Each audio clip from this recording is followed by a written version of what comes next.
Pühapäeva keskpäeval lõppes Jõhvis Politsei- ja Piirivalveameti, Kaitseliidu ja teiste partnerite 3-päevane ühisõppus, kus harjutati objektikaitset ning erinevate ametkondade koostööd.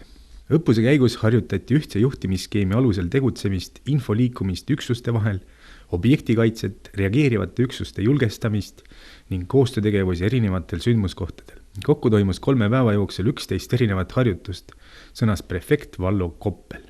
Koppeli sõnul täitis õppuse eesmärgi ning 3-päevase intensiivse harjutusega jäid kõik osapooled rahule.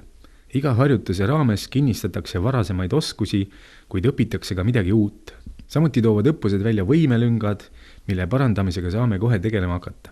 Meie ülesandeks on tagada kõikide inimeste turvalisus ning selleks on regulaarsed õppused vajalikud, ütles ta. Õppuse käigus oli osaliselt häiritud liiklus Jõhvi linnas. Samuti toimusid erinevaid sündmusi ka Jõhvist väljas. Täname kõiki Jõhvi linna ja valla elanikke mõistva suhtumise eest ajutistesse ümberkorraldustesse, sõnas idaprefekt. Telestuudio Liites tundis huvi Politsei- ja Piirivalveameti peadirektorilt Elmar Vaher, kas viimased koondamislained Ida-Viru maakonnas võivad esile kutsuda massirahutusi.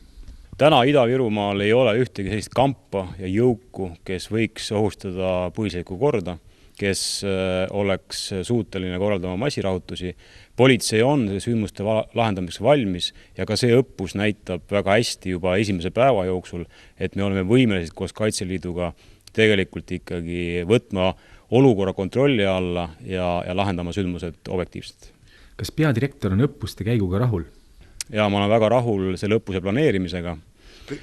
Me harjutame neid õppuseid läbi aasta, ka järgmine aasta loomulikult. See on üks osa õppus 4 kokku suurest õppusest Kilp 2015. Kas õppuse käigus oli kohti, kus tulid välja asjaolud, et oleks pidanud tegutsema teisiti?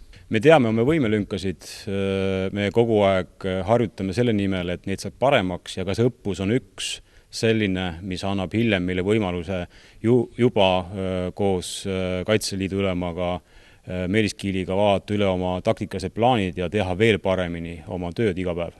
Ühisõppusel osalesid Ida prefektuuri ametnikud, kaitseliitlased, häirekeskus ja Päästeameti idaosakond.